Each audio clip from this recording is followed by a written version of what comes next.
ಆಧ್ಯಾತ್ಮ ಸಾಧಕರಾದ ಯೋಗ ಬಂಧುಗಳಿಗೆ ನಮಸ್ಕಾರ. ನಾವು ಈ ದಿನ ಮಹರ್ಷಿ ಪತಂಜಲಿ ಪ್ರಣೀತ ಯೋಗ ದರ್ಶನದಲ್ಲಿ ಇರುವಂತೆ ಪಂಡಿತ್ ಸುಧಾಕರ ಚತುರ್ವೇದಿಯವರ ಗ್ರಂಥವಾದ ಯೋಗ ಪ್ರದೀಪದಿಂದ ಆರಿಸಿಕೊಂಡಿರುವ ಯೋಗದ ಚರಮಲಕ್ಷ್ಯ ಈ ವಿಭಾಗದಲ್ಲಿ ಬ್ರಹ್ಮಚರ್ಯ ಹಾಗೂ ಸಂಯಮ ಎಂಬ ವಿಷಯದ ಬಗ್ಗೆ ತಿಳಿದುಕೊಳ್ಳಲು ಪ್ರಯತ್ನಿಸೋಣ. ಓಂ ಓಂ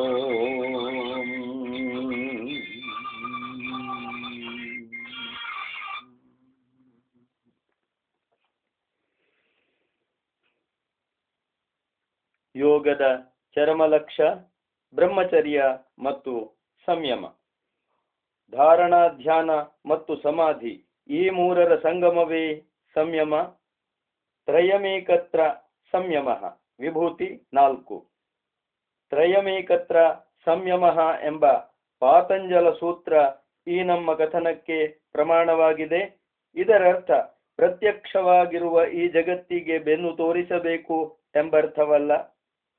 ಪ್ರಕಾಶಕ್ರಿಯಾ ಸ್ಥಿತಿಶೀಲಂ ಭೂತೇಂದ್ರಿಯಾತ್ಮಕಂ ಭೋಗಾಪವರ್ಗಾರ್ಥಂ ದೃಶ್ಯಂ. ಸಾಧನ ಪಾದ 18.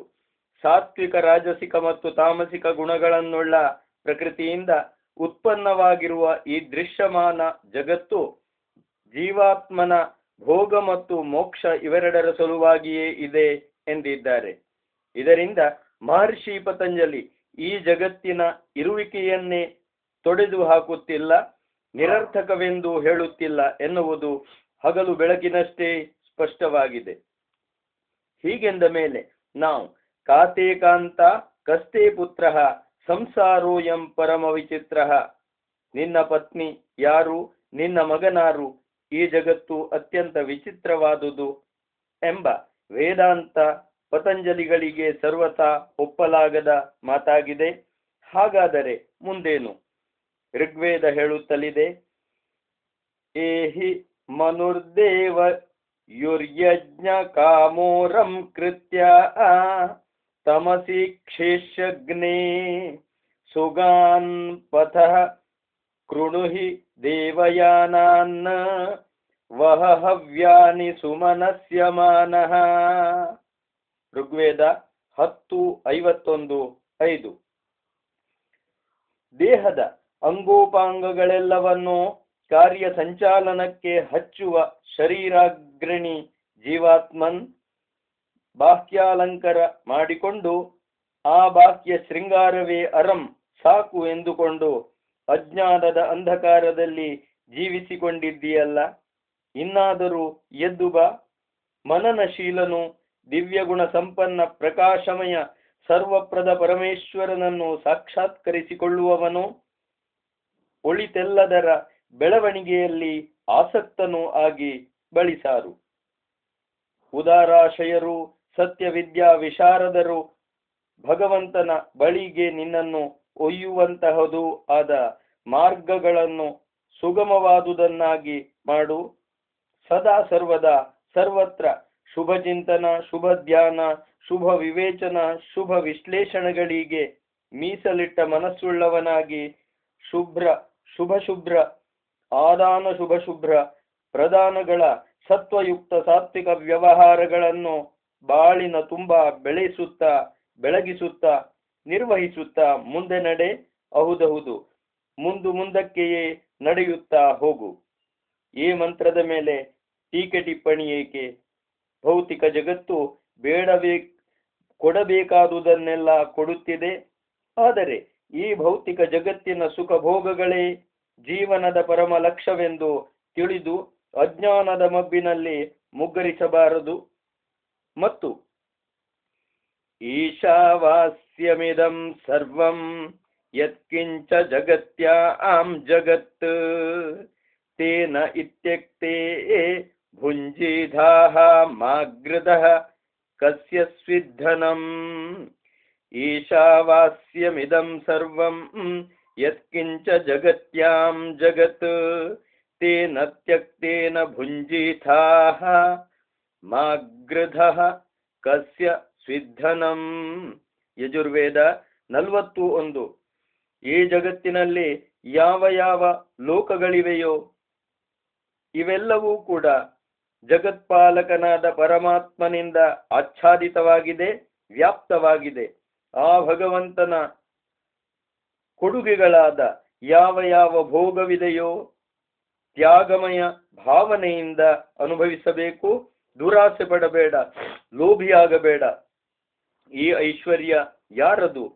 ಆನಂದ ಸ್ವರೂಪನದೇ ಆಗಿದೆ. ಈ ಯಜುರ್ವೇದೀಯ ಮಂತ್ರವೊಂದೇ ಮಾನವ ಮುನ್ನಡೆಯ ಮಾರ್ಗದರ್ಶಕ ಸ್ತಂಭವಾಗಿದೆ ಅಲ್ಲವೇ? ಈ ರೀತಿ ಪರಮಾರ್ಥಕ್ಕಾಗಿ ಲೌಕಿಕ ಉಪಭೋಗಗಳ ಹಾಗೂ ಭೌತಿಕ ಉಪಭೋಗಗಳ ಸಲುವಾಗಿ ಪರಮಾರ್ಥದ ಬಲಿ ಕೊಡುವುದು ಈಶ್ವರೀಯ ಜ್ಞಾನವಾದ ವೇದವಾಣಿಯಲ್ಲಿ ಸರ್ವಥಾ ತಪ್ಪೆಂದು ಸಾರಲಾಗಿದೆ. ಇಹವೂ ಬೇಕು, ಪರವೂ ಬೇಕು. ಪರಮರೆತ ಇಹ, ಇಹ ಮರೆತ ಪರ ಎರಡು ಸ್ವಪ್ನ ಸಾಮ್ರಾಜ್ಯದ ಸಿದ್ಧಾಂತ ಮಾತ್ರ. ಯಮನಿಯಮಾದಿ ಅಂಗಗಳಿಂದ ಭೌತಿಕ ಪ್ರಪಂಚದಲ್ಲಿ ಮಾನವನ ಆಚಾರ ಹೇಗಿರಬೇಕು? ನಾಸ್ತಿಕರ ಮತದಂತೆ ಈ ಜಗತ್ತೇ ಸರ್ವಸ್ವ ಎಂದು ತಿಳಿದಲ್ಲಿ ಸರ್ವನಾಶ ಒಂದೇ ಯಾರಿಗೂ ಬೇಡವಾದರೂ ಎಲ್ಲರ ಕುತ್ತಿಗೆಗೂ ಸುತ್ತಿಕೊಳ್ಳುವಂತಹದು ಆದ ಜೀವನ ಕ್ರಮವಾಗಿದೆ. ಇದರಿಂದ ಯಾರ ಬಾಳಿನಲ್ಲೂ ಸತ್ಕಾಮನೆ, ಸದ್ಭಾವನೆ, ಸತ್ಕರ್ಮ, ಸದ್ವ್ಯವಹಾರಗಳಲ್ಲಿ ಯಾರಿಗೂ ಆಸಕ್ತಿ ಉಳಿಯುವುದೇ ಇಲ್ಲ. ಆದ ಕಾರಣ ಮಹರ್ಷಿ ಪತಂಜಲಿ ಮಾ ಪರಿವರ್ತಂ ಮಾತಿಧಕ್ತಂ ಋಗ್ವೇದ 10:9-7 ಅತಿಯಾಗಿ ಅದಕ್ಕೆ ತುತ್ತಾಗಬೇಡಿ, ಸರ್ವಥಾ ವರ್ಜಿಸಲು ಹೋಗಬೇಡಿ. ಇಹವಿದ್ದರೆ ಪರ, ಪರವಿದ್ದರೆ ಇಹ. ಇಹವೆಂತೋ ಪರವೂ ಅಂತೆಯೇ. ಹದಕೆಟ್ಟ ಐಹಿಕ ಜೀವನ ಪರವನ್ನು ಸವಿಯುವ ಮಾತು ಬದಿಗಿರಲಿ, ಅದರ ಇರುವಿಕೆಯ ನೆರಳೂ ಕೂಡ ನಮಗೆ ಕಾಣಿಸುವುದಿಲ್ಲ. ಆದ ಕಾರಣ ದೃಕ್ಶಕ್ತಿ ಅಂದರೆ ನೋಡುವ ಬಲ, ದೃಶ್ಯಶಕ್ತಿ ಅಂದರೆ ನೋಡಲ್ಪಡುವುದರ ಶಕ್ತಿ.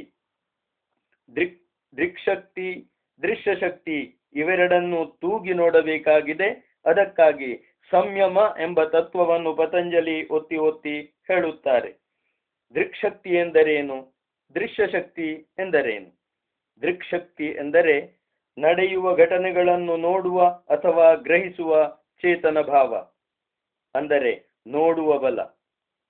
ದೃಶ್ಯಶಕ್ತಿ ಎಂದರೆ ಪಂಚಜ್ಞಾನೇಂದ್ರಿಯಗಳ ಮತ್ತು ಅಂತಃಕರಣದ ಭಾವ, ಅಂದರೆ ನೋಡಲ್ಪಡುವುದರ ಶಕ್ತಿ. ದೃಷ್ಟನು ಮುಖ್ಯನೋ ದೃಶ್ಯವು ಮುಖ್ಯವೋ ಎಂಬ ಪ್ರಶ್ನೆಗೆ ಉತ್ತರ ಕೊಡುವುದು ಸುಲಭ. ಅಯಂ ಹೋತಾ ಪ್ರಥಮಃ ಪಶ್ಯತೆ ಮಂ ಇದಂ ಜ್ಯೋತಿರಮೃತಂ ಮರ್ತ್ಯೇಷು ಅಯಂ ಸಜಜ್ಞೇ ಧ್ರುವ ಆನಿಷತ್ತಃ ಅಮರ್ತ್ಯಾಹ ತನ್ವಾ ವರ್ಧಮಾನಃ. ಋಗ್ವೇದ 6:9-4. ಈ ಆದಾನ ಪ್ರದಾನಗಳಲ್ಲಿ ನಿರತನಾಗಿರುವ ಜೀವಾತ್ಮನು ಮೊದಲನೆಯವನು. ಈ ಆತ್ಮವೆಂಬ ತತ್ವವು ಮರಣಕ್ಕೆ ಸಿಕ್ಕುವ ದೇಹಗಳಲ್ಲಿ ಅಮರವಾದ ಜ್ಯೋತಿಯಾಗಿದೆ. ಈ ಜೀವನೇ ಶಾಶ್ವತನಾದವನು, ಅವನೇ ಸ್ವತಃ ಅಮರನಾದವನು. ತನುವಿನ ಮೂಲಕ ಅಭಿವೃದ್ಧಿ ಹೊಂದುತ್ತಾ ಹೋಗುತ್ತಾನೆ. ಈ ಮಂತ್ರವು ಆದಾನ ಪ್ರದಾನ ಅಂದರೆ ಕೊಳ್ಳುವಿಕೆ ಕೊಡುವಿಕೆ, ಆದಾನ ಪ್ರದಾನ ಎಂಬ ವ್ಯವಹಾರಗಳಲ್ಲಿ ತೊಡಗಿರುವ, ಆದರೂ ಜಡವಾಗಿರುವ ಇಂದ್ರಿಯಗಳೆಲ್ಲಕ್ಕಿಂತಲೂ ಶ್ರೇಷ್ಠನೂ ಶರೀರರಹಿತನಾದ ಜೀವನು ಲೌಕಿಕ ದೃಷ್ಟಿಯಲ್ಲಿ ಅವ್ಯಕ್ತನಾಗಿದ್ದರೂ ಸತ್ಯಾರ್ಥದಲ್ಲಿ ಅಸ್ತಿತ್ವವನ್ನು ಉಳಿಸಿಕೊಂಡೇ ಇರುತ್ತಾನೆ. ಮತ್ತೆ ನಾವು ಕೆಳಗೆ ಉದ್ಧರಿಸಿರುವ ಋಗ್ವೇದದ ವಾಣಿಗನುಸಾರವಾಗಿ ಮತ್ತೆ ಮತ್ತೆ ಜನ್ಮ ತಾಳಿ ಬರುತ್ತಲೇ ಇರುತ್ತೇವೆ. ಅಪಶ್ಯಂ ಗೋಪಾಮನಿಪದ್ಯಮಾನಂ ಆಚ ಪರಾಚ ಪೃಥಿಭಿಶ್ಚರಂ ತಂ ಸಸಧ್ರೀಚಿ ಸವಿಶೂಚೀರ್ವಾ ಸಾನ ಆವರೀವರ್ತಿ ಭುವನೇಶ್ವಂತಃ. ಅಪಶ್ಯಂ ಗೋಪಾಮನಿಪದ್ಯಮಾನಂ ಆಚ ಪರಾಚ ಪಥಿಭಿಶ್ಚರಂ ತಂ ಸ ಸ ಧೀಚಿ ಸವಿಷೂಚಿರ್ವ ಸಾನ ಆವರಿವರ್ತಿ ಭುವನೇಶ್ವಂತಹ. ಋಗ್ವೇದ 1:164-31.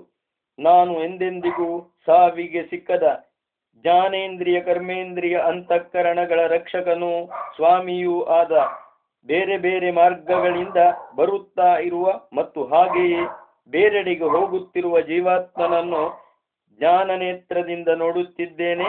ಅವನು ತೆವಳಿಕೊಂಡು ವಕ್ರವಕ್ರವಾಗಿ ಅಥವಾ 4 ಕಾಲುಗಳ ಮೇಲೆ ಸಂಚರಿಸುವ ದೇಹಗಳನ್ನು ಧರಿಸುತ್ತಾ ಲೋಕಾಂತರಗಳಲ್ಲೂ ಬರುತ್ತಾ ಹೋಗುತ್ತಾ ಇರುತ್ತಾನೆ. ಈ ಮಂತ್ರ ಜೀವಾತ್ಮನ ಪುನರ್ಜನ್ಮವಾದವನ್ನು ಪ್ರತಿಪಾದಿಸುವುದು ಮಾತ್ರವಲ್ಲದೆ ಜಡ ದೇಹಕ್ಕಿಂತ ಜೀವಾತ್ಮನೇ ಶ್ರೇಷ್ಠ ಎಂಬ ತಥ್ಯವನ್ನು ಒತ್ತಿ ಹಿಡಿಯುತ್ತಿದೆ. ಇದರಿಂದ ಅಮೂರ್ತ್ಯ ತನ್ವಾ ವರ್ಧಮಾನಃ. ಋಗ್ವೇದ 6:9-4. ಸ್ವತಃ ಅಮರನಾದ ಜೀವಾತ್ಮನು ದೇಹಗಳ ಮೂಲಕವೇ ವಿಕಾಸ ಹೊಂದುತ್ತಾನೆ. ಮಹರ್ಷಿ ಪತಂಜಲಿ ಎಲ್ಲಿ ಎಲ್ಲಿ ಶರೀರ ಎಂದು ಹೇಳಬಹುದಿತ್ತೋ ಅಲ್ಲೆಲ್ಲ ಚಿತ್ತ, ಸತ್ವ, ಬುದ್ಧಿ, ದೃಶ್ಯ ಈ ಮೊದಲಾದ ಪದಗಳನ್ನು, ಎಲ್ಲೆಲ್ಲಿ ಜೀವಾತ್ಮನ ನಿರ್ದೇಶನವನ್ನು ಮಾಡಬೇಕೋ ಅಲ್ಲೆಲ್ಲ ದೃಷ್ಟ, ದೃಶಿ ಈ ಮೊದಲಾದ ಶಬ್ದಗಳನ್ನು ಬಳಸುತ್ತಾರೆ. ಮುಖ್ಯವಾದ ಉಪನಿಷತ್ತುಗಳ ಅತಿ ಸ್ಫುಟವೂ ಮತ್ತು ನಿರ್ಭ್ರಾಂತವೂ ಆದ ಜ್ಞಾನವನ್ನು ಹೊಂದಿದವರು ಈ ರಹಸ್ಯವನ್ನು ಸುಲಭವಾಗಿ ಗ್ರಹಿಸಲಾರರು. ಹೊಂದದವರು ಈ ರಹಸ್ಯವನ್ನು ಸುಲಭವಾಗಿ ಗ್ರಹಿಸಲಾರರು. ಯದೇತದೃದಯಂ ಮನಶ್ಚೈತತ್ ಸಂಜ್ಞಾನಮಜ್ಞಾನಂ ವಿಜ್ಞಾನಂ ಪ್ರಜ್ಞಾನಂ ಮೇಧಾ ದೃಷ್ಟಿ ಧೃತಿರ್ಮತಿ ಮನೀಷಾ ಜ್ಯೋತಿ ಸ್ಮೃತಿ ಸಂಕಲ್ಪ ಕಾಮೋ ವಶಃ ಇತಿ ಸರ್ವಾಣ್ಯೇವೈತಾನಿ ಪ್ರಜ್ಞಾನಸ್ಯ ನಾಮಧೇಯಾನಿ ಭವಂತಿ. ಯದೇತದೃದಯಂ ಮನಶ್ಚೈತತ್ ಸಂಜ್ಞಾನಮಜ್ಞಾನಂ ವಿಜ್ಞಾನಂ ಪ್ರಜ್ಞಾನಂ ಮೇಧಾ ದೃಷ್ಟಿ ಧೃತಿರ್ಮತಿರ್ಮನೀಷಾ ಜ್ಯೋತಿ ಸ್ಮೃತಿ ಸಂಕಲ್ಪ ಕಾಮೋ ವಶ ಇತಿ ಸರ್ವಾಣ್ಯೇವೈತಾನಿ ಪ್ರಜ್ಞಾನಸ್ಯ ನಾಮಧೇಯಾನಿ ಭವಂತಿ. ತೈತರೇಯ ಖಂಡ 5:2.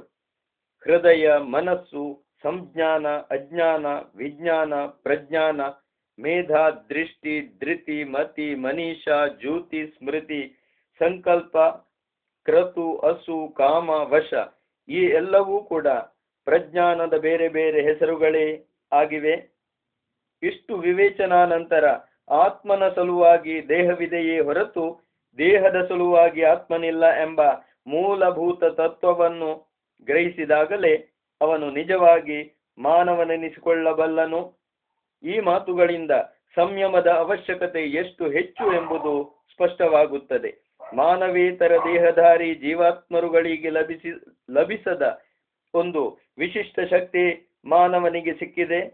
ಆದಾಗ್ಯೂ ಅದನ್ನು ಉಪನಿಷತ್ಕಾರರು ಕರ್ತುಂ ಅಕರ್ತುಂ ಅನ್ಯಥಾ ಕರ್ತುಂ ಇತಿ ತ್ರಿವಿಧಂ ಸಾಮರ್ಥ್ಯಂ, ತನಗೆ ಬೇಕೆನಿಸಿದರೆ ಕಾರ್ಯವನ್ನು ಮಾಡುವುದು, ಬೇಡವೆನಿಸಿದರೆ ಮಾಡದೆ ಕೈಕಟ್ಟಿ ಕುಳಿತುಕೊಳ್ಳುವುದು ಮತ್ತು ರಾಗದ್ವೇಷಗಳಿಗೆ ಬಲಿಬಿದ್ದು ಹೇಗೆ ಮಾಡಬೇಕೋ ಹಾಗೆ ಮಾಡದೆ ವಿರುದ್ಧವಾಗಿ ಮಾಡುವುದು ಎನ್ನುವುದು ತ್ರಿವಿಧ ಸಾಮರ್ಥ್ಯ.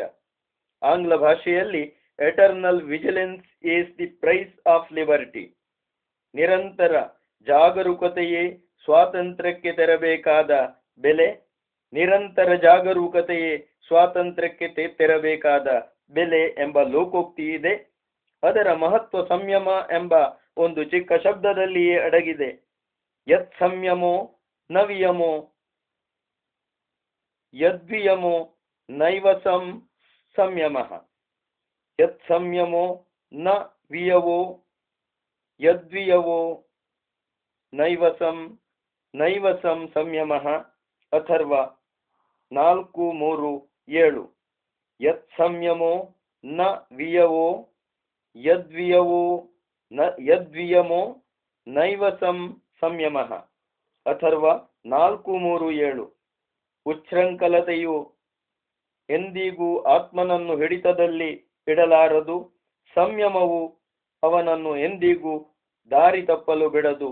ಇಷ್ಟು ಹೇಳಿದ ಮೇಲೆ ಮಾನವನ ಉತ್ತರದಾಯಿತ್ವ ಗುರುತರವಾದುದು ಎಂಬುದು ಸ್ಪಷ್ಟವಾಗುತ್ತದೆ.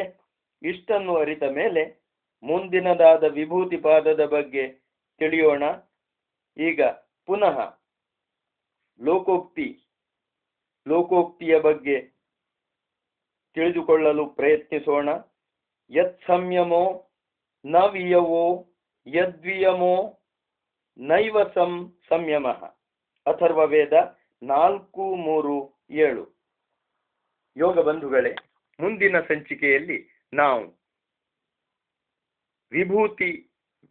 ವಿಭೂತಿ ಪಾದದಲ್ಲಿ ಬರುವ ವಿಭೂತಿಗಳನ್ನು ತಿಳಿದುಕೊಳ್ಳಲು ಪ್ರಯತ್ನಿಸೋಣ. ಓಂ ಶಾಂತಿ. ಓಂ.